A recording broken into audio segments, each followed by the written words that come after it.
이 사도 요한에게 부탁하는 부분이 요한복음에 등장을 합니다.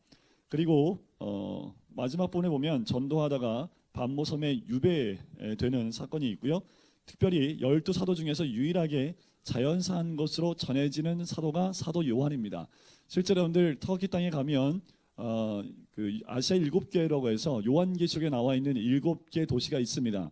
7개 도시가 다 지금 개발이 되어 있는 건 아니고요. 그 중에 가장 많이 개발된 곳이 에베소서라는 곳입니다.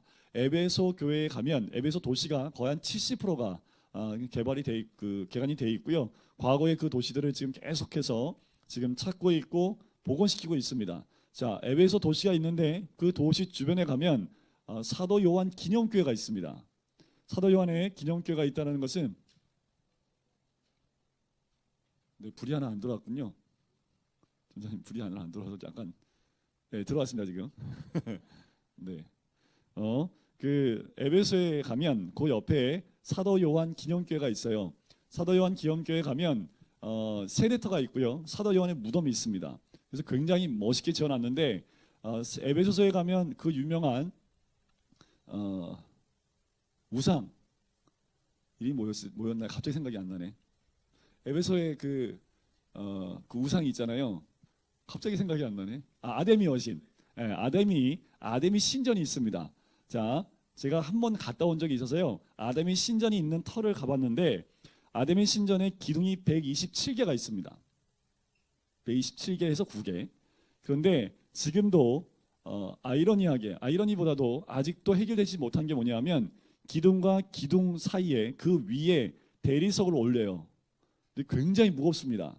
지금 올리려면 기중기를 들어서 올려야 돼요. 근데 그 기둥의 높이가 저의 한 3배 정도 높이가 됩니다. 그런데 그 높이 위에 대리석 그 덩어리를 어떻게 올렸을까? 이게 지금도 불가사의예요. 방법을 찾을 수가 없습니다. 그 기둥과 기둥 사이에 그 큰 대리석들이 다 올라가 있거든요. 그래서 지금은 그 아담의 신전에 대리석 기둥 하나만 남아 있습니다. 다 무너졌어요. 왜 무너졌냐 하면 아담의 신전이 굉장히 컸거든요. 거기는 대리석을 싹 가져다가 사도 요한의 기념교회를 하나 만들고요. 여러분들 이스탄불에 가면 거기에 성소피아 성당이 있습니다. 많이 들어보셨죠? 그 성소피아 성당에 있는 대리석이 다 여기 아데미 신전에서 가져와서 만든 겁니다. 그러니까 아데미 신전을 부셔가지고 그걸 가지고 2군데를 만들고 어마어마하게 컸다는 거 알 수 있겠죠? 사도 요한의 기념교회도 만들고 성소피아 성당에 있는 대리석도 사용했다라는 이야기가 있습니다. 거의 맞는 것 같아요. 사도 요한의 기념교회에 가면 이런 전설이 내려옵니다. 전에도 말씀드렸지만 사도 요한이 죽고 난 다음에 그 다음날 갔더니 무덤에서 금가루 같은 게 올라왔대요. 가루가. 그래서 그 가루를 싹 모아다가 죽은 사람한테 던졌더니 뿌렸더니 살아났더라. 믿거나 말거나 지금 가면 그런 이야기들이 전해 내려오고 있을 정도입니다. 그러니까 사도 요한에 대한 부분이 얼마나 큰지 알겠죠? 사도 요한은 이 별명이 있습니다. 검은 사도라고 해요. 검은 사도. 왜 검은 사도냐 하면 사도 요한이 그 어머니 마리아를 모시고 에베소 교회에 가서 그 교회에서 섬깁니다. 그때 마리아를 데리고 가지요. 그래서 에베소 교회에 가면 에베소 도시에 가면 거기서 지중해 쪽으로 가다 보면 마리아를 위해서 지어놓은 그러니까 마리아가 살았다라고 추정되는 그곳에 성당을 또 지어놨어요. 지금도 지어놨습니다. 그래서 에베소 도시에서는 무슨 일이 있냐면요. 우상을 섬기는 일들이 있거든요. 그래서 그 아데미 여신을 섬기기 위해서 5월 달에 한 달 동안 축제가 벌어지는데 그 축제를 준비하기 위해서 그 도시에 있는 모든 사람이 흰 옷을 입고 다니게 했습니다. 그런데 그것을 반대해서 사도 요한은 검은 옷을 입고 다녔다고 그래요. 대단한 사람이죠. 예수 믿으면 다 죽이는 그때였는데 사도 요한은 그때 그 한 달 동안 검은 옷을 입고 다녔다고 해서 검은 옷의 사도라는 별명을 얻기까지 했던 사람이 이 사도 요한입니다. 자, 기조 연대를 보시면 AD 80년에서 90년경입니다. 여러분들 사복음서 가운데 가장 늦게 쓰여진 책이고요. 공간복음이 완성된 이후에 AD 95년경에 요한이 반모섬으로 유배를 갑니다. 그 유배 가기 전에 쓰여진 책이 요한복음이다라고 보고 있습니다. 대상은 우리 모두를 위한 거고요. 주제는 하나님의 아들이며 말씀이신 예수 그리스도가 주제입니다. 기록 목적이 2가지인데 하나는 예수가 하나님의 아들이심을 믿고 영생을 얻게 하는 것. 요한복음 20장 31절이 주제 장절입니다. 기억하고 계시고요. 2번째는 영지주의자들에 의한 그들의 논리에 반박하기 위해서 특별히 기록되어졌다라고 보시면 돼요. 왜요? 이 영지주의자들은 예수님의 신성과 인성을 부인합니다. 그래서 사복음서 가운데 공관복음은 예수님의 인성에 조금 더 포커스가 되어 있다면 이 요한복음 예수님의 신성에 좀 포커스가 되어져 있다라고 보시면 됩니다. 특징을 보시면 가장 영적이고 신학적인 복음서입니다. 왜냐하면 요한복음 1장 1절이 어떻게 시작합니까? 태초에 말씀이 계시니라. 그래서 가장 영적이에요. 그 안에 예수님의 말씀도 참 많이 기록되어져 있기 때문이기도 합니다. 다른 복음서와 다르게 진실로 진실로라는 말이 반복적으로 쓰여져 있는 특징이 있고요. 그리고 또 특이한 게 뭐냐면 복음서의 이적이라는 표현을 요한복음서는 표적이라고 합니다. 여러분들 국어사전에 표적 검색해 보시면 무슨 뜻이냐면 활의 표적 그거밖에 안 나와요. 그렇다면 어떤 뚜렷한 목적이 있다라는 거지요. 여기서 요한복음에서 이루어지는 모든 이적은 다 물론 뚜렷한 목적을 갖고 있는 표적을 나타내는 것들이다라고 보시면 될 것 같고요. 단순 명료하고 간결한 문체가 쓰여져 있고 특별히 강해를 중심으로 쓰여진 책. 그래서 요한복음 보면 빨간색이 참 많습니다. 예수님 말씀하신 건 다 붉은색으로 기억되어 있잖아요. 그렇죠? 강해가 많다라는 거 기억해 주시고요. 공관복음엔 성만찬이 있는데 우리 요한복음엔 뭐가 있어요? 세족식이 있습니다. 공관복음에서는 성찬식, 떡과 잔을 먹고 마시는 부분이 강조되어 있다면 이 요한복음은 예수님이 제자들의 발을 씻기는 것에 강조점이 있다고 보시면 돼요. 그리고 말씀을 로고스라고 하는데 여기서는 로고스 기독론이라고 이야기를 합니다. 근데 보일러가 들어가니까 이제 더워지네요. 네, 이거를 히터를 좀 끄고 하겠습니다. 왜냐하면 이 온도가 여러분들이 주무시기에 딱 좋은 온도가 돼서 좀 꺼야 될 것 같아요. 그래서 1장에 보면 로고스 기독론이라는 기독론이 적혀져 있습니다. 14장부터 16장에는 특별히 다른 복음서에 없는 보혜사 성령에 대한 얘기가 나와요. 자, 정말 중요한 거, 요거는 까먹으시면 안 되는 거. 그게 뭐냐 하면 7선언입니다. 7선언. 7선언. 이게 뭐냐 하면 에고에이미 들어보셨어요? 에고에이미? 나는 뭐뭐다. 에고에이미. 나는 뭐뭐다. 라고 예수님이 말씀하신 에고에이미가 7선언 7개가 있어요. 7개. 이거를 좀 알려드릴게요. 이거는 외울 수 있도록 제가 팁을 드릴 테니까 이게 몇 장에 나오는지 정도만 알 수 있도록 제가 알려드리겠습니다. 자, 이렇게 오시면 돼요.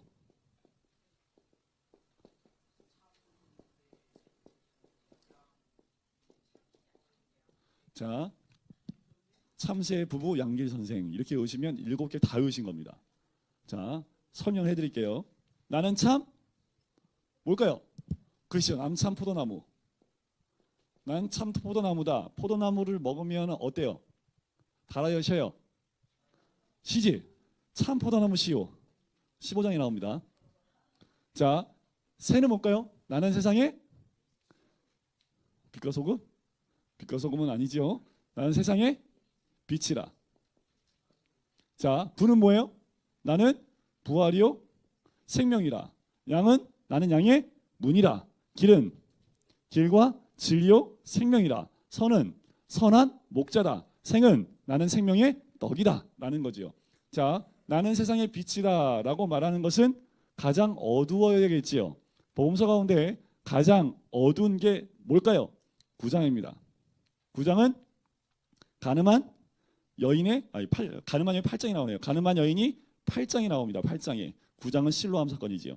자, 8장에 가늠한 여인이 하기 때문에 나는 세상의 빛이다 라는 말씀이 나오고요. 나는 부활이요 생명이다. 부활이라는 것은 죽음을 경험한 걸 의미하겠네요. 그죠? 그러면 요한복음에서 누가 죽었습니까? 죽었다 살아난 사람. 나 살았네. 그죠? 나 살았네. 그래서 11장에 나오는 거예요. 자, 양의 문이다.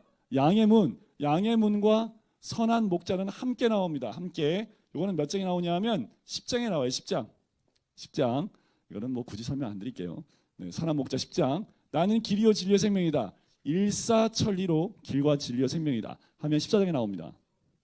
이 칠판을 잠깐 놓치면 무슨 말이에요? 이렇게 넘어가요. 생명의 떡이다. 떡 얘기가 나오네. 떡은 몇 구역 담당이에요? 벌써 까먹었어요. 네? 떡은 오병이어는 식사 6구역 담당이라고 말했잖아요. 식사 6구역. 그죠? 그러니까 몇 장이 나와요? 6장이 나와요. 6장에 생명의 떡. 오병이어 사건이니까. 그래서 참새불 양자생 참포도나무시오 세상의 빛이다, 부활이요 진리요 생명이다, 양의 문이다, 길과 진리요 생명이다, 선한 목자다, 생명의 떡이다. 요게 예수님의 7선언입니다. 참새부부 양리선생 이렇게 외우시면 참 좋아요. 외우시는 건 어렵지 않습니다. 그래서 예수님의 7선언, 에고의 의미, 나는 뭐뭐다. 요거는 꼭 알고 계시는 게 좋습니다. 왜냐하면 예수님의 자기 선언이거든요. 하나님이 구약 가운데서 자기를 선언했던 곳이 있습니다. 어디일까요? 출애굽기에 보면 모세에게 이야기했을 때 모세가 얘기하죠. 내가 이스라엘 민족에게 가서 하나님을 뭐라고 얘기합니까? 그랬더니 나는 무다라고 얘기하죠. 나는 뭐라고 얘기했을까요? 그렇죠. 나는 스스로 있는 자다. 구약의 그것이 하나님의 에고에임입니다. 신약에 넘어와선 예수님의 에고에이미가 7가지가 나오는데 그것이 요한복음에 나온다라는 거죠. 그 다음에 7 표적이 나오고 7 담화가 나옵니다. 이거는 제가 본문을 들어가서 또 말씀을 드릴 거고요. 특이하게 요한복음은 이적이 없어요. 축기 이적이 없어요. 귀신이 등장하지 않습니다. 그런 특징이 있고요. 뭐 내용은 한번 보시면 되고요. 가장 중요한 게 공관복음과 요한복음의 차이점입니다. 요거를 차이점을 보시면 요한복음에 어떤 특징이 있구나라는 것을 알 수 있어요. 자, 예수님의 묘사를 보면 공관복음은 인간이신 예수 그리스도 인성을 강조한다면 아까도 말씀드렸지만 요한복음은 예수님의 신성을 강조합니다. 하나님의 아들이신. 관점은 공관복음은 역사적이라고 한다면 요한복음은 신학적, 영적이라 보시면 되고요. 사역의 중심지를 보면 공관복음은 어디서 시작하냐면 갈릴리에서 시작해서 예루살렘으로 끝나요. 그런데 요한복음은 갈릴리에서부터 시작하지 않습니다. 갈릴리뿐만 아니라 유대 지방 전체를 다 다니시는 그 모습이 요한복음엔 등장을 합니다. 자, 공관복음엔 6월절이 딱 한 번 나와요. 언제요? 예수님이 십자가 지기 바로 일주일 전. 그때부터 6월절 얘기가 나오기 시작하는데 요한복음은 최소 3번이나 언급이 돼요. 그러니까 6월절이 3번 언급됐다는 얘기는 예수님이 몇 번 왔다 갔다 한 거예요? 최소한 예루살렘을 3번 갔다 왔다 하셨다는 거예요. 맨 마지막에 예루살렘에서 죽기까지 3번 이상을 예루살렘에 올라가십니다. 그런데 공관복음은 어떻게 해요? 예수님이 예루살렘은 한 번밖에 안 가세요. 십자가 지기 위해서. 그런 차이점이 있습니다.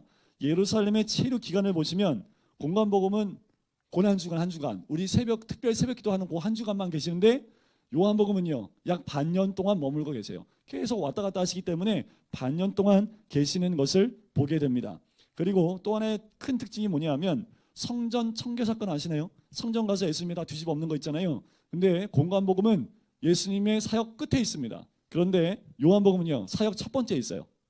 요게 차이점이 있습니다. 학자들의 말이 분분해요. 이게 똑같은 사건이냐 아니면 2번 있었느냐, 하여튼 여러 가지 학자들의 이야기가 있지만 분명한 건 요한복음은 앞에 있고 공관복음은 뒤에 있다. 이것만 알고 계시면 됩니다.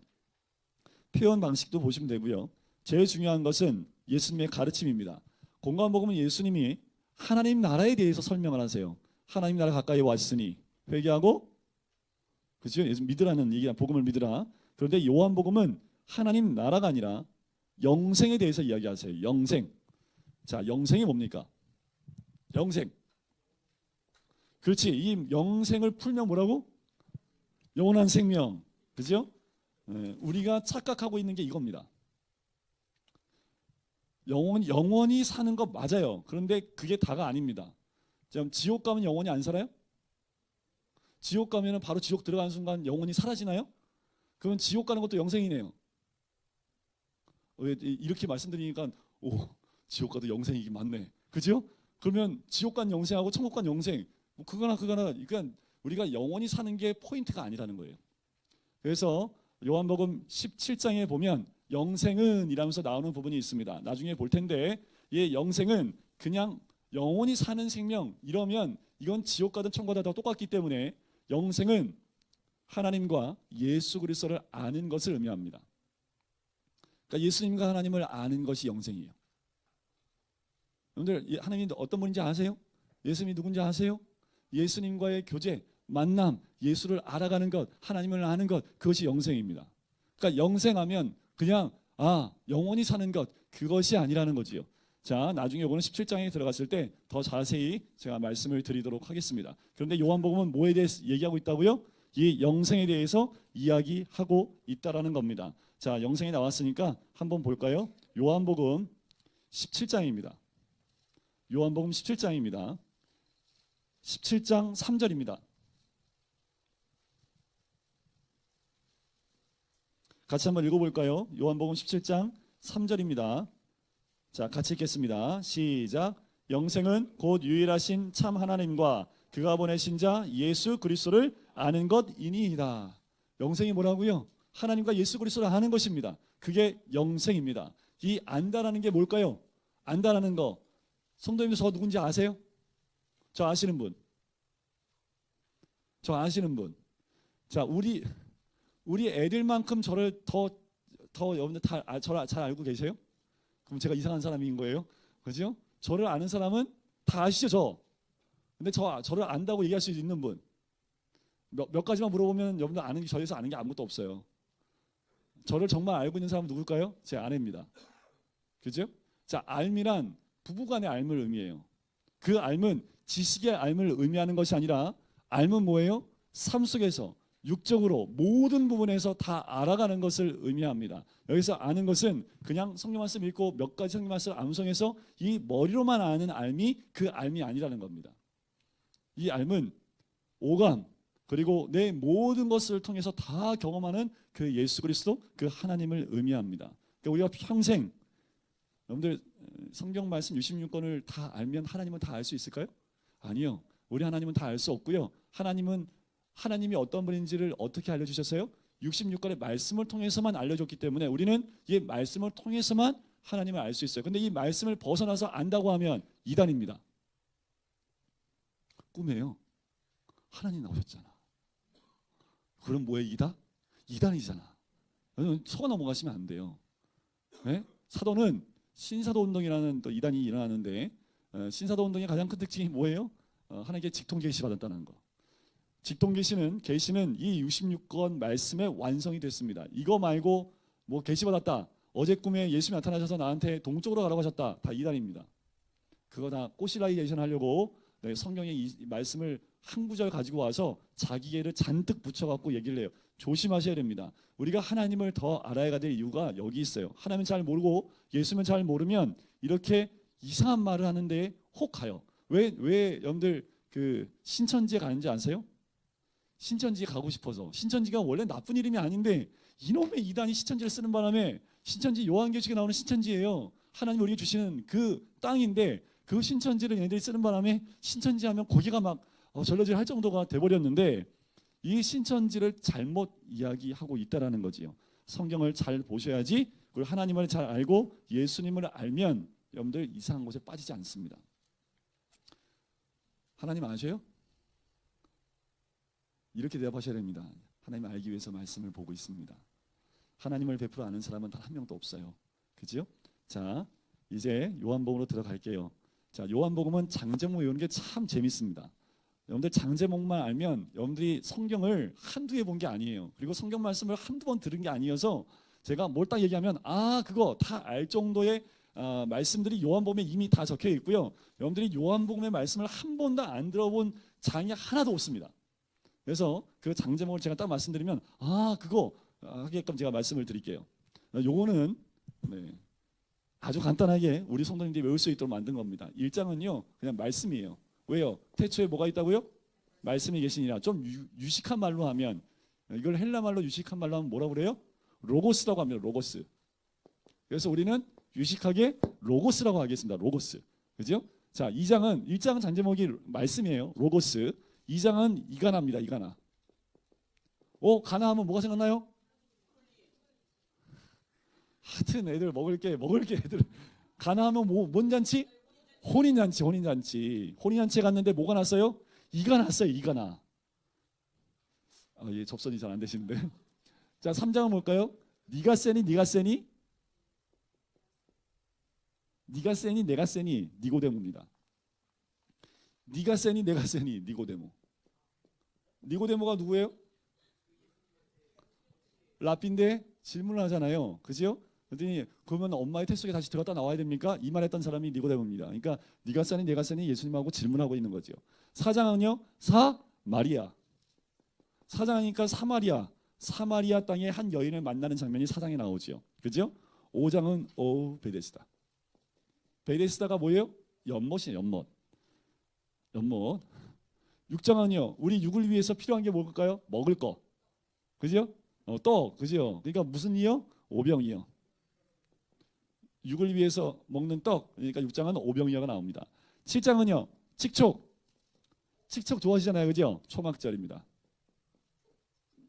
칙촉. 그러니까 말을 만들면 칙촉. 8장은 팔간. 팔간. 가늠한 여인이 나온 게 8장입니다. 9장은요. 구실. 실 뭘까요? 실로한 맹인. 구실. 10장은요. 열선. 선한 목자 이야기가 나오는 것이 10장입니다. 11장은요. 나사렛네. 그죠? 나사로.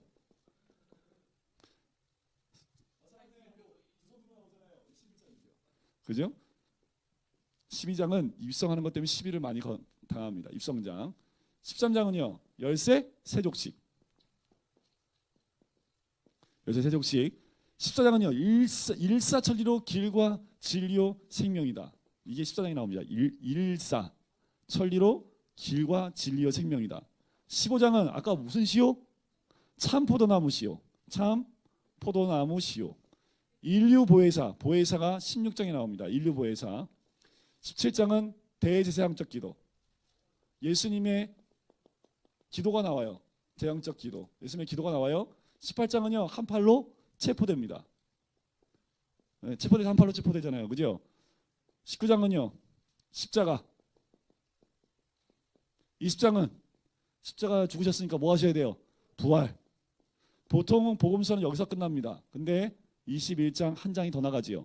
사랑문답입니다. 사랑문답. 누구하고 사랑문답하세요? 베드로. 그죠? 이게 요한복음 전체입니다. 자, 1 로고스, 이가나, 세니, 사마리아, 오베데스다, 육을 위해서 떡 먹어야지요. 칙촉, 팔간, 구실, 열선, 나사렛네, 입성, 열쇠 세족식, 일사천리요 길과 진리요 생명이다. 참포도나무, 시오, 인류, 보혜사, 대제사장적 기도. 이건 좀 어려워요. 그죠? 한 팔로 체포되고, 체포되니까 어떻게 해요? 십자가 지시고 부활하시고 사랑문답으로 끝나는 거죠. 이게 요한복음의 전체 답니다. 그러니까 요거 몇 번만 하시면 요한복음 전체 스토리가 이렇게 돌아가요. 다 졸리세요. 얘가 훅은 죄송한데요. 위에 문을 좀 열어주시겠어요? 이게 공기가 돌아야 될 것 같아. 감사합니다. 톡. 네, 저 열면은 이제 찬 뜨거운 바람 절로 나가면 좀 돌 겁니다. 자, 요거는 매 요한복음 할 때마다 장제목은 제가 계속 반복시켜 드릴게요. 그래서 여러분들이 좀 이해할 수 있도록 만들어 드리도록 하겠습니다. 자, 요한복음 1장으로 한번 들어가 볼게요. 오늘 1장이 참 중요합니다. 1장이 요한복음 전체의 서론 부분인데 특별히 1장 1절부터 18절까지가 서론 부분에 속하는데 이 안에 요한복음을 다 담아버리고 있습니다. 그만큼 요한복음 1장 1절부터 18절이 참 중요합니다. 그 이후부터는 세례 요한이 등장하는 모습이 나오기 때문에 그래요. 자, 1장 1절입니다. 중요해요, 안 중요해요? 엄청 중요해요. 항상 복음서의 1장 1절은 엄청 중요해요. 외우시는 게 좋습니다. 태초에 말씀이 계시니라. 이 말씀이 하나님과 함께 였으니 이 말씀은 곧 하나님이시라. 말씀 대신 예수님 넣어보겠습니다. 예수님. 태초에 예수님이 계시니라. 이 예수님이 하나님과 함께 계셨으니 이 예수님은 곧 하나님이시라. 똑 떨어지죠. 그러니까 예수님 이꼴로 뭐라고요? 말씀이라고 얘기를 하는 겁니다. 태초에 말씀이 계시니 태초에 예수님이 계시니. 그래서 여러분들 창세기 1장 1절은 뭐예요? 태초에 하나님이 이제 태초에 말씀이 계시냐고 헷갈려. 이제 창세기 1장 1절하고 요한복음 1장 1절이 막 헷갈릴 거예요 아마 이제. 자, 태초에 말씀이 계시니라가 요한복음 1장 1절. 창세기 1장 1절은 태초에 하나님이 천지를 창조하시니라. 자, 태초가 똑같이 들어가죠. 그죠? 자, 마태복음 그 창세기 1장에 나오는 태초하고 요한복음 1장에 나오는 태초가 뭐가 다를까요? 이렇게 질문을 드리면 똑같은데요. 다 태초인데. 자, 창세기 1장 1절에 나온 태초에 하나님이 천지를 창조하시지요. 그 태초는 뭐예요? 이 지구가 시간이 시작하는 태초를 의미합니다. 그죠? 그럼 여기 요한복음 1장에 나오는 태초는요. 태초에 누가 계시대요? 말씀이 계셔요. 여기서 이 태초는 아르케라고 해서 천지가 창조되기 이전 어느 시점 시간이 시작되어지는, 그러니까 이 땅이 창조되어지는 그 첫 번째 의미를 얘기하는 것이 아니라 이 태초는 맨 처음 구체적으로 시간이 시작되기 전 시간을 초월한 절대적인 어떤 시점을 의미하는데 우리가 이해할 수 있어요, 없어요? 제 이 아르케란 말은 헬라 철학 가운데서 나왔던 단어 가운데 하나예요.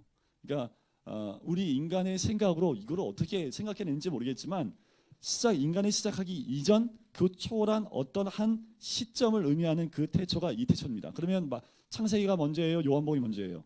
요한복음 시점상으로는 더 먼저라고 할 수 있는 거지요. 자, 그때 말씀이 계셨어요. 구약에서 그때의 창조는 주로 누구의 창조를 의미합니까? 하나님, 성부 하나님의 창조와 성령의 운행하심, 이 두 가지가 나온다면 요한복음 1장에서의 천지의 태초의 창조는 말씀이 있었다라는 것이 요한복음 1장에 나와요. 그래서 창조는 누가 함께 한 거예요? 삼위 하나님이 함께 했다라고 보시면 됩니다. 자, 태초에 하나님이 계셨는데, 자, 2절에 보세요. 그가 태초에 하나님과 함께 계셨고, 1절을 반복해서 얘기하고 있죠. 3절을 보십시오. 만물이 그로 말미암아 지은 바 되었으니 하나도 그가 없이 된 것은 없어요. 예수 그리스도 그 말씀 없이 되는 것은 하나도 없다라고 얘기하는 겁니다. 그로 말미암아라는 말은 그를 통하여라는 말입니다. 그러니까 창조는 예수 그리스도를 통하여 되어진 것이라고 지금 사도 요한이 이야기하고 있지요. 이것을 창조의 중보자다라고 표현을 하기도 합니다. 자, 4절 그 안에 생명이 있었으니, 그 안이 어디예요? 그가 어디예요? 그가 어디예요? 아직 예수님이라는 단어 나온 적 없어요. 말씀입니다. 그 말씀 안에 뭐가 있어요? 생명이 있습니다. 말씀 안에. 그래서 우리가 말씀을 묵상하고 말씀을 읽고 하루에 4장씩 읽는 이유가 뭐예요? 그 말씀을, 생명을 좀 받자라는 거죠. 매일 10장, 20장씩 읽으면 더 좋겠지요. 하루에 30장씩 읽으면 더 좋겠지요. 그냥 하루 온종일 말씀만 읽고 있으면요, 여러분 삽니다. 저번에 말씀드렸잖아요. 어떤 그 주부가 남편이 직장을 잃고 완전 폐인이 됐어요. 근데 아내가 할 수 있는 게 아무것도 없었대요. 그래서 그때부터 나가서 일을 시작했는데, 이분이 너무 낙담이 되니까 어떤 책을 읽었는데 그 책 제목이 그렇대요. 독서가 인생을 바꾼다. 그 책을 읽고 한번 속는 셈 치고 해봤답니다. 하루에 한 권씩 읽었답니다. 자, 1000권을 읽으는데 몇 년 걸릴까요? 네, 2000권을 읽었대요. 6년 동안. 진짜 인생이 바뀌었답니다. 안 믿으시는데 이건 제 말이 아닙니다. 제 말이 아니에요. 하루에 한 권씩 2년만 읽어보세요. 인생 바뀝니다. 진짜 바꿔요. 아니, 이건 제 말이 아니라 그걸 경험한 한 주부가 한 말입니다. 인생이 바뀌어서요, 남편도 회복이 됐어요. 우울증 걸려서, 실어증이 걸려서 3년 동안 말 한마디도 안 하고 밖에 나가지 않은 남편이 나가서 일하기 시작을 합니다. 그러면서 가정이 회복되고요, 그 아들이 서울대인가 하여튼 굉장히 좋은 데를 갔어요. 뭐 서울대가 제일 좋은 데는 아닌데 하여튼 제일 좋은 대학교를 갔어요. 왜요? 엄마의 책 읽는 습관을 보면서 그 아들이 책을 읽기 시작했다는 거죠. 자, 여러분, 세상 책도 하루에 한 권씩 2000권을 읽으면 인생이 바뀌는데, 여러분들 생명이 있는 말씀을 하루에 4장씩 읽으면 인생이 바뀔까 안 바뀔까요? 여러분들, 죄송합니다. 어르신들은 연세가 많으셔갖고 내 나이만큼 읽는다는 게 좀 어렵긴 한데요. 우리 젊은 것들 동문이 동화 얘네들 아주 충분히 가능하죠, 그죠? 내 나이만큼 성경을 읽으면 인생 바뀝니다. 그냥 목사한테 속았다 셈치고 한번 읽어보세요. 아직 한 번도 안 읽으셨어요? 그러면 40살이면 40번 읽는 거로 생각을 하고 1년에 10독 한다고 생각해보세요. 10독. 1년에 10독 하려면 하루에 몇 장? 40장. 밥 먹고, 여러분들 목사들이 제일 두려워하는 분이 누군지 아십니까? 아무 일 안 하고 집에 계신 주부들을 제일 무서워해요. 왜냐하면 이 주부들이 왜 무서우냐면, 아침에 애들 다 보내고 점심 먹기 전까지 뭐만 하는지 아세요? 성경책만 읽어요. 목사들도 그렇게 못 읽어요. 근데 아침에 한 2시간, 3시간을 성경이 읽는데 이 주부들을 못 쫓아간대요. 그래서 목사님들이 가장 무서워하는 게 집에서 성경책 읽고 있는 주부들을 제일 무서워한답니다. 제가 좀 무섭게 해주세요. 네. 자, 그 말씀 안에 생명이 있기 때문에 여러분들 말씀 읽어보세요. 최소한 말씀은 1년에 1독 내지 2독 해보십시오. 그렇게 2년만, 3년만 해보십시오. 인생 바뀝니다. 내 삶 안에 말씀의 생명이 나를 움직이게 하는 것을 느끼게 돼요. 그 생명은 곧 뭐예요? 4절 끝에 사람들의 빛이라. 여러분들 얼굴에 보톡스 맞고 SK2 바르고 해서 얼굴이 빛나는 것보다 정말 은혜 받아서 얼굴 빛나는 게 진짜 빛나는 겁니다. 그건 동안이에요. 그거는 세상이 줄 수 없는 거고요. 정말 은혜를 많이 받은 얼굴과 정말 그 고난에 막 이렇게 고민 많은 얼굴하고 딱 하면 얼굴 색깔이 달라요. 여러분들 이 스트레스를 많이 받아서 어떤 목사님은요, 이가 15개가 빠졌대요. 하루에. 그 멀리 계신 목사님이 아닙니다. 여러분도 알고 있는 목사님인데, 저도 알고 있고 여러분들이 자세히 뭐 이렇게 가까이 있는 분은 아니에요. 근데 너무 이제 교회 스트레스 받으면서 이 15개가 아침에 몽창 빠졌었다고. 그래서 15개 임플란트를 다 하셨대요. 그러니까 목사들도 스트레스 받으면 뭐예요? 어떻게 된다고요? 그냥 인생이 그렇게 돼요. 그런데 아무리 힘들어도 말씀 안에서 목사들도 똑같이 스트레스 받으면 그렇지만 목사들도 말씀 안에서 자유함을 얻으면 그러거나 말거나 하면서 얼굴에 빛이 난다니까요. 죄송합니다. 올해 빛이 못 나서. 네. 자, 생명이 내 안에 들어오면 뭐예요? 빛이 납니다. 자, 5절 보세요. 빛이 어둠에 비치되 어둠이 깨닫지 못하더라. 여러분들 우리 안에 어둠이 있으시면 안 됩니다. 어둠은 빛이 비치면 그 어둠이 깨달을 수 없을 수, 이게 말이 돼요? 자, 이게 말이 된다는 걸 말씀드려 볼게요. 뭐냐면 지금 여기 불을 다 끄면, 만약에 지금이 밤 12시예요. 불을 다 끄면 어떻게 될까요? 보여요, 안 보여요? 자, 거기에 요거 하나를 딱 켜놓는다면, 그러면 요 주위가 다 보여요. 사람들 얼굴이 보이기 시작합니다. 자, 빛이 임하면 어둠은 어떻게 될까요? 사라지게 돼 있지요. 근데 중요한 건 어둠은 빛을 볼 수 없습니다. 어디 이해 가세요? 어둠은 사라질 뿐이지 어둠이 빛을 인식할 수 없습니다. 어둠은 빛을 받을 수 없어요. 그래서 오늘 이 말씀이 맞아요. 빛이 어둠에 비치되 어둠이 깨닫지 못해요. 여러분들 어둠이 되시면 안 됩니다. 말씀을 듣고 깨달음 가운데 나오신 게 참 중요한 게, 말씀이 빛이 되어서 그것이 내 삶을 비추면 내 안에 뭐가 없어져요? 어둠이 사라진다니까요. 그런데 진짜 어둠 가운데 있는 사람은 말씀이 들어와도 말씀을 깨닫지 못합니다.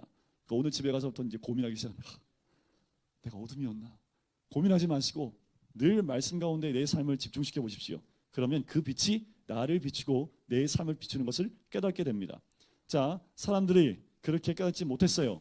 그런데 7절에 보니까 그가 증언하러 왔는데 누가요? 빛에 대하여 증언하고 모든 사람이 자기로 말미암아 믿게 하려 함이라. 세례 요한을 의미하지요. 8절, 그는 이 빛이 아니요 그 빛에 대하여 증언하러 온 자라. 그런데 사람들은 누구에게 집중해요? 빛을 전하러 온 사람, 그 사람에 집중을 합니다. 여러분들 사람에게 집중하시면 절대로 안 됩니다. 빛에 집중을 해야 되지요. 여러분들 저는 이따가 사라지는 사람이잖아요. 사람에 집중하지 말고 이 말씀, 빛, 예수 그리스도에 집중을 해야지 정상입니다. 그런데 사람들은 누구한테 집중을 해요? 그 빛을 전하러 온 사람에게 집중하기 때문에 문제가 생기는 겁니다. 교회에 왜 문제가 생겨요? 예수님께 집중하지 못하고 사람에게 집중하니까 문제가 생기게 되어 있다는 거지요. 9절 보세요. 참빛 곧 세상에 와서 각 사람에게 비추는 빛이 있었나니 그가 세상에 계셨으며 세상은 그로 말미암아 지은 바 되었으되 세상이 그를 알지 못하여. 뭐 이렇게 세상이 많이 나와요, 그죠? 자, 앞에 나온 세상 두 가지, 이 앞에 나온 세상 두 가지는 피조물의 세상을 의미합니다. 그가 피조물에 계셨으며 그 피조물은 그로 말미암아 지은 바 되었는데 10장 세 번째, 이 세 번째 나오는 세상은 뭡니까? 타락한 죄의 세상을 의미합니다. 이 세상은 예수님을 알지 못합니다. 더 가슴 아픈 것은 11장 11절, 자기 땅에 오매 자기 백성이 영접하지 아니하였다라는 거지요. 자기 땅에 오셨어요. 하나님의 창조하신 이 땅에 왔는데 자기 땅에 왔는데 자기 백성이 알지 못한다라는 거지요. 자, 12절이 암송구절입니다. 굉장히 중요한데 여러분들 다 아시는 거죠? 영접하는 자, 곧 그 이름을 믿는 자들에게는 하나님의 자녀가 되는 권세를 주셨으니. 여러분들 꼭 외우셔야 됩니다. 자, 이 말씀 안에 우리의 신앙생활이 다 들어와 있어요. 자, 다시 한번 읽어볼까요? 시작. 영접하는 자, 곧 그 이름을 믿는 자들에게는 하나님의 자녀가 되는 권세를 주셨으니. 자, 요 말씀을 보시면 영접이라는 건 뭐냐 하면 공동체는 영접하는 게 아닙니다. 영접은 개인적인 겁니다. 그래서 신앙은, 믿음은 뭐예요? 개인적인 겁니다. 우리가 이렇게 공동체 구원도 있지만 실제로 구원은 영접하는 자에게 주어진 것이 구원입니다. 개인적인 겁니다. 개별적인 거예요. 그런데 더 중요한 건 뭐냐 하면 곧 그 이름을 믿는 자가 영접하는 자들이잖아요. 그죠? 믿는 자들이라는, 믿는 자들, 이 말이 참 중요한데 원어에 보면 이 믿는이라는 단어가 현재 분사로 되어 있습니다. 자, 영어를 좀 하시는 분들을 좀 이렇게 영어에서 현재 분사가 뭐였지? 좀 이렇게 한번 생각을 한번 해보세요. 현재 분사가 뭡니까? 과거 어느 시점부터 지금까지 끝난 거예요? 계속되는 거예요? 계속되는 겁니다. 자, 믿는 게 나 20년 전에 믿고 구원 받았는데 그거 믿는 거 아닙니다. 20년 전부터 지금까지 믿고 있는 것, 그게 믿는 자들입니다. 자, 제가 이때 믿었어요. 이게 믿었어요. 그런데 지금 내가 믿는 거 얘기할 때 저 옛날에 믿었는데 이건 믿는 거 아닙니다. 진짜 믿는 건 뭐예요? 이때 믿어서요. 계속 믿음의 삶을 살면서 지금도 믿음의 삶을 살아가고 있는 사람들 믿는 자들이라고 얘기하는 거예요. 자, 구원은 뭐예요? 이런 자들의 것이라는 겁니다. 근데 너무 구원을 우리는 뭐예요? 그냥 한 번만 믿어봐. 믿으면 구원받아. 예수 믿고 천당, 불신지옥. 맞지만 다가 아닌데 한국 땅에 있는 복음이 이게 다로 끝나버렸기 때문에 문제가 되는 거죠. 그리스도인들이 믿는 사람들인데 정말 믿는 사람 맞아요? 믿음의 삶이 없으면 믿는 사람이라고 할 수가 없는 거잖아요. 그죠? 자, 그런 자들에게는 뭘 줬어요? 하나님의 자녀가 되는 권세를 주셨습니다. 이 권세 누리고 사십니까? 이 권세가 뭘까요? 이 권세가 뭘까요? 뭐가 이 권세입니까? 뭘 알아야지 누릴 거 아니에요. 근데 누리고 있는 건 아세요? 진짜로? 누리고 있으세요? 아직 못 누리고 계세요? 뭔지 몰라서 그게 누리는지 안 누리는지 모르겠는데요. 자, 제가 요한복음을 공부하고 연구한 결과 결론만 제가 압니다. 하나님의 아들의 권세는 참 대단합니다. 그죠? 하나님 주신 권세이기 때문에 굉장한 권세입니다. 실제로 이 땅 가운데요, 이 권세로 이 땅이 뒤집어졌던 역사가 있었습니다. 목사님들이 그냥 뭐예요? 선포하면 귀신 떠나갔고요. 60년 70년대 어떤 일이 벌어졌어요? 그냥 선포만 하면 병자가 낫는 그 권세들이 일어났습니다. 그런데 그 권세는 가장 값싼 권세입니다. 진짜 권세가 뭔지 아세요? 하나님의 아들이 갖고 있는 권세입니다. 하나님의 아들이 누구예요? 예수님이시잖아요. 그죠? 그럼 예수님이 갖고 있는 권세가 뭡니까? 자, 이 답을 풀어나가셔야지 우리가 진짜 믿음이 뭔지를 알 수 있는 거죠. 예수님이 이 땅 와서 예수님이 누렸던 가장 큰 권세가 뭡니까? 병자 낫게 하는 거예요? 귀신 쫓아내는 거였을까요? 뭐였을까요? 십자가입니다. 예수님이 이 땅 가운데 하나님의 아들의 권세를 주셨는데 그 권세는 십자가에 있습니다. 왜요? 예수님의 십자가로 뭘 끝내버렸을까요? 사망을 끝냈습니다. 뭘 끝냈을까요? 죄를 끝냈습니다. 이보다 더 큰 권세가 어디 있어요? 그럼 우리가 누릴 권세는 뭐예요? 십자가입니다. 세상에 믿지 않는 사람들 십자가 지라면 십자가 질 사람 어디 있어요? 네? 아니 교회 안 나오는데 십자가 지라면 질 사람 어디 있어요? 교회 나오는 사람들 가운데 믿는 사람들은 십자가 져야 안 져요? 십자가 지지요. 그게 권세입니다. 근데 우리 권세하면 뭔가 좀 이렇게 누리고 뭔가 위에 올라가고 뭔가 지시하면 움직이고 하는 것으로 착각한다라는 거지요. 우리 예수님이 이 땅에 와서 지시하고 군림하고 다스린 쪽에 있지 않았고 늘 섬기고 종으로 그리고 낮은 자리에 그리고 자기의 목숨을 주기까지 자기의 모든 것을 내려놓는 권세를 가장 큰 권세라고 주님 말씀하셨잖아요. 그러면 하나님의 아들의 권세는 뭐예요? 목사님 저 싫은데요? 그런데 이것 안에 진정한 능력이 있습니다. 여러분들 우리가 맨날 보는 십자가의 능력. 십자가의 능력은 뭐예요? 죄를 사하는 능력이고 십자가의 능력은 뭡니까? 사망을 깨부시고 생명이 우리 삶 가운데 들어오게 하는 능력이 십자가의 능력입니다. 예수님의 십자가를 통해서 이 땅의 사망 권세의 모든 것이 끊어졌어요. 그리고 우리를 지배했던 사망이 끊어져 버리고 우리에게 영원한 생명이 들어올 수 있었던 것은 십자가밖에 없었습니다. 그러니까 뭐예요? 믿는 자들에게는 무슨 권세를 주신다고요? 그 십자가를 질 수 있는 특권을 주시는 겁니다. 아무한테나 안 줘요. 옆에 있는 분에게 이렇게 약간 특권이래. 그 옆에 있는 분한테 십자가 지래. 십자가 지는 게 여러분들 그 십자가 어떻게 져? 이렇게 생각하지 마시. 그건 특권이라니까요. 아무한테나 주는 십자가가 아닙니다. 근데 그거를 너무 어렵게 생각을 하는 거예요. 쉽지 않죠. 근데 어렵진 않습니다. 제가 쉽지 않다고 그랬지 어렵지 않다고 하진 않아. 거꾸로. 쉽진 않아요. 하지만 주님이 내가 곧 길이요 진리요 생명이라. 그 길이 무슨 길일까요? 십자가의 길이기 때문에 그래요. 그래서 이 12절의 안에는요. 믿는 자를. 믿는 것도 언제요? 과거에 나도 왕년에 믿어봤어. 나 왕년에 교회 다녀봤어. 이 왕년에 교회에서 열심히 안 해본 사람이 어디 있어요? 그죠? 나도 옛날에 성가대 다 봉사했어. 나 옛날에 교사 다 해봤어 나. 근데 지금은요? 중요한 건 옛날이 아니라 뭐예요? 지금이란 지금. 그 옛날에 성가대 했어요. 근데 지금 지금도 하고 있어요. 굿. 옛날에 교사했어요. 지금도 교사하고 있어요. 믿는 사람입니다.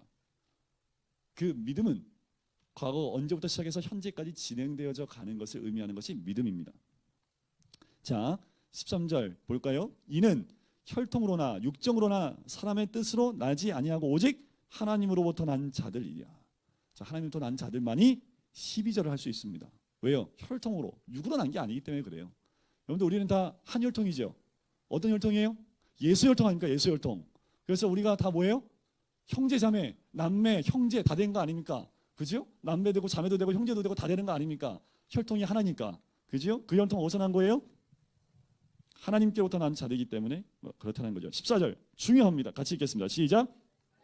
육신이 되어 우리 가운데 거하심에 우리가 그의 영광을 보니 아버지의 독생자의 영광이요 은혜와 진리가 충만하더라. 결론만 볼게요. 은혜와 진리가 충만해요.